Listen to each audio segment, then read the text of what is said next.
let's count down. So, like 30, 29, 28, 27, 26, 25, hello, 24, 23, we're going to start in 23 seconds, 22, 21, 20, 19, 18, 17, 16, 15, 14, 13, 12, 11, 10, 9, 8, 7, 6, 5, 4, 3, 2, 1. Okay, let's begin. This is just another system. Ideas worth spreading. Okay.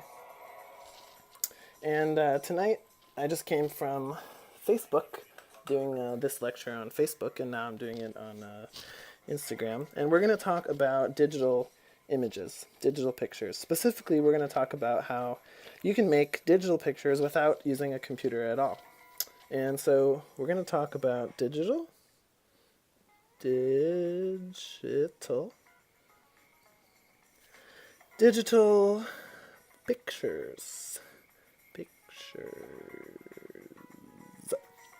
Okay, so let's first think about these two words.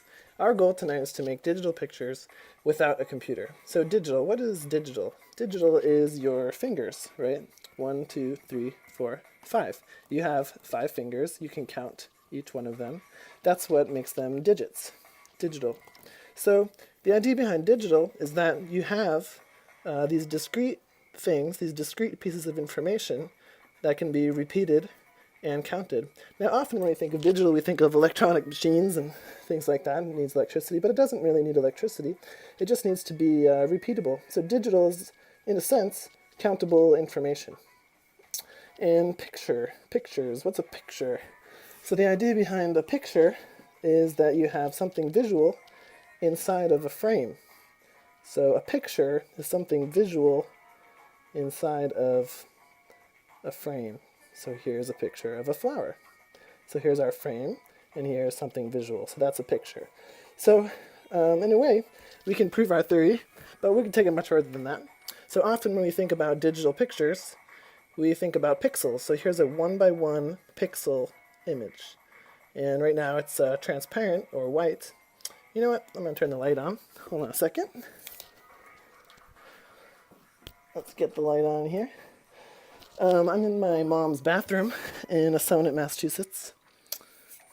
Just so you guys have an idea of where I'm coming from. So here's a 1x1 pixel image. And we're going to make it black. So this is a resolution of 1x1. And so this is the scale. You're seeing it at this scale. Now let's make a 2x2 image with a resolution of 2x2. Let's make the same image at a different resolution. So this is 2x2, like this. And we're just going to fill in the pixels so it's black. Okay, so at this scale, this image is bigger than this one. But if we bring this image to the scale of the previous one, now we have a 2x2 image, but it's at the same scale as our 1x1 image. So the same scale, different resolution. Different resolution, different scale.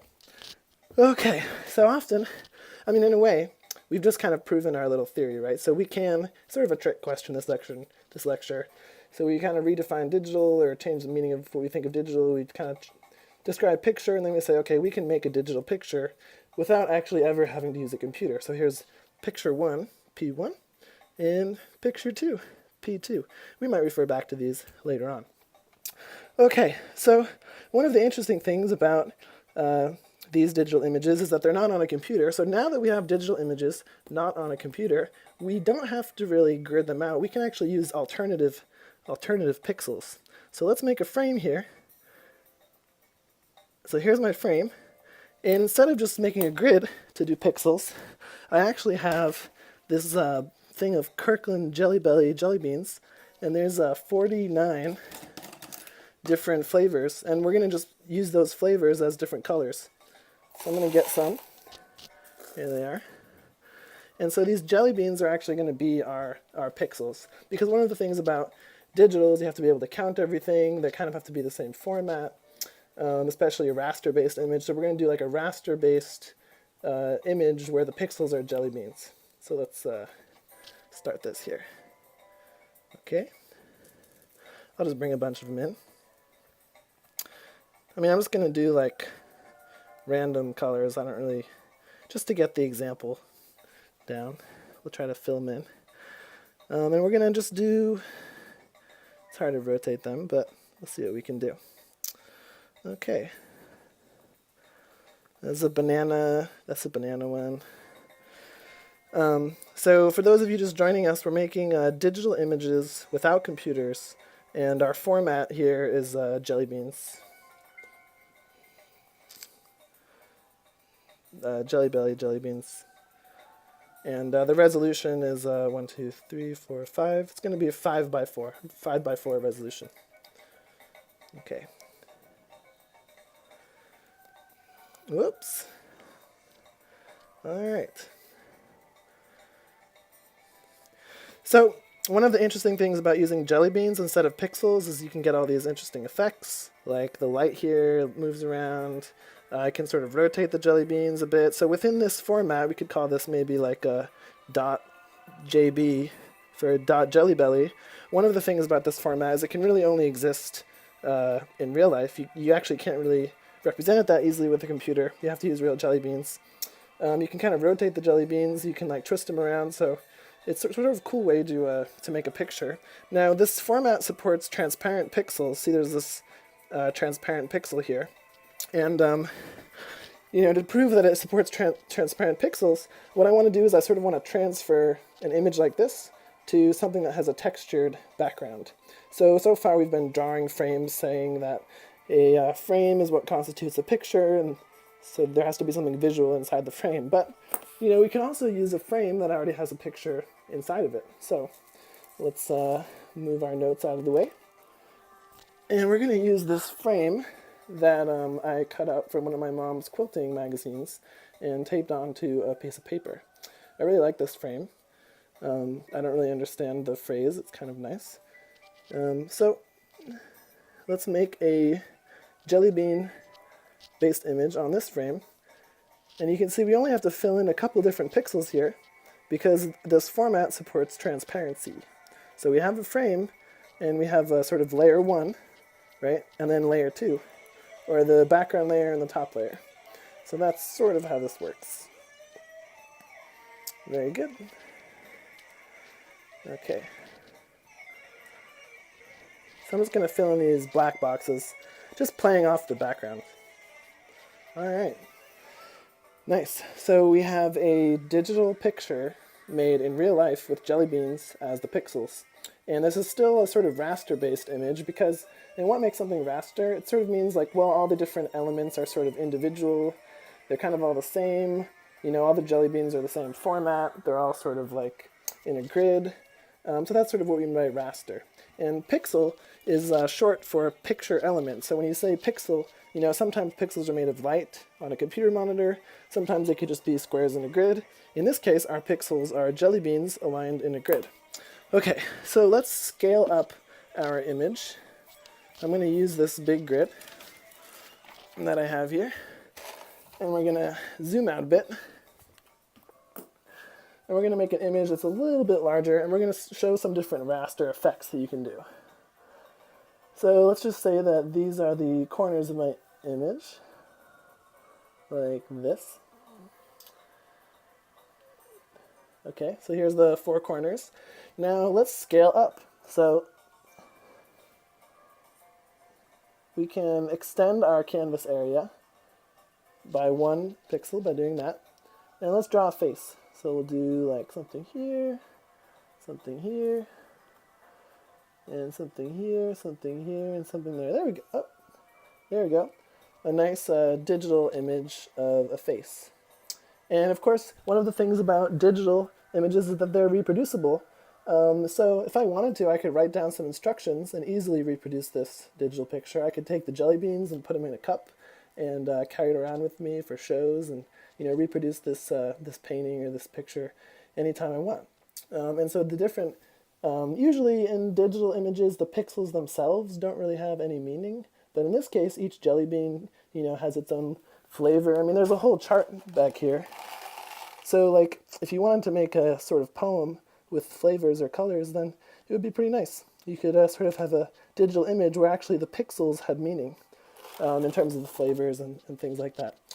Okay, so let's move on and talk about vector-based images.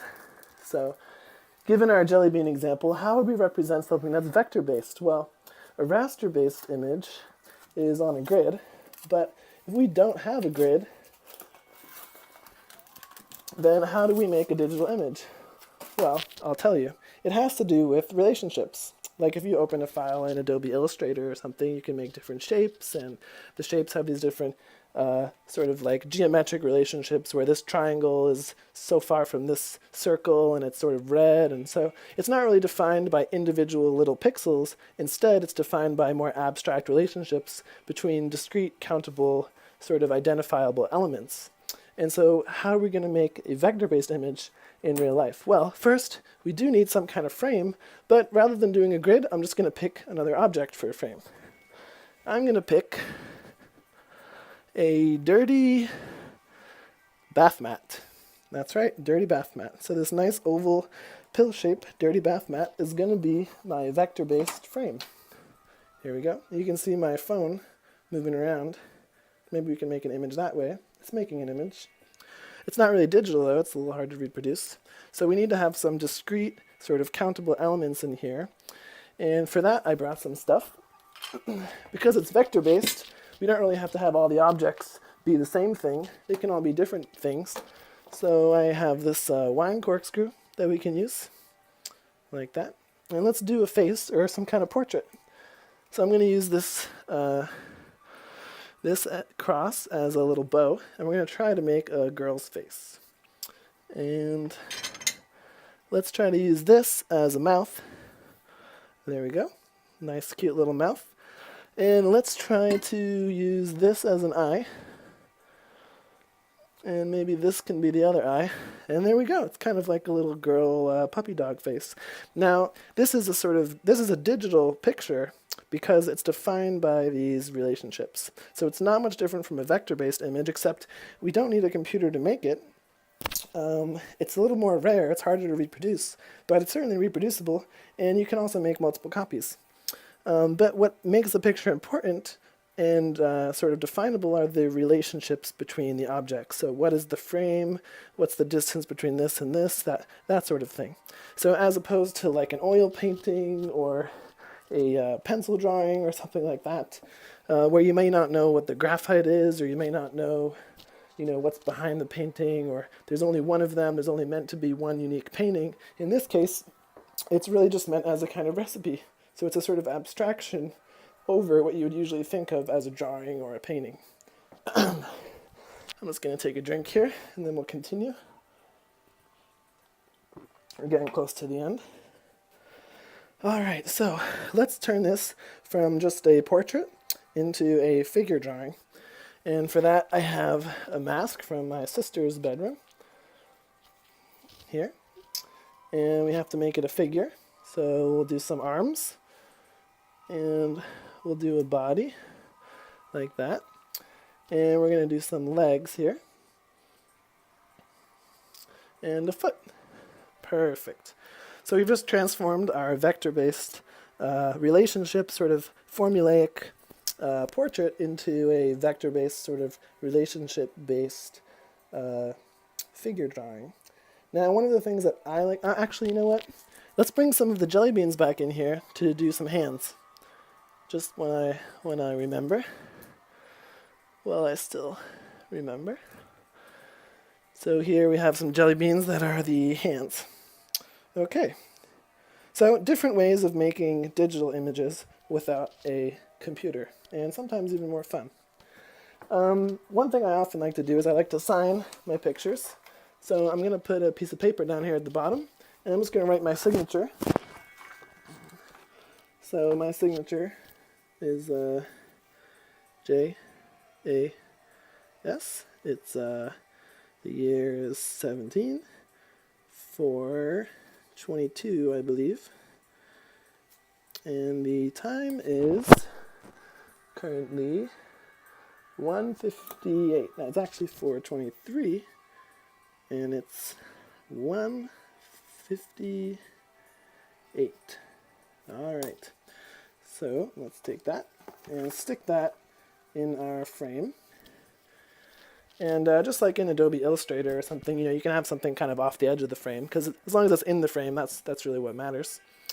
And so here we have a signed sort of digital painting, a digital image.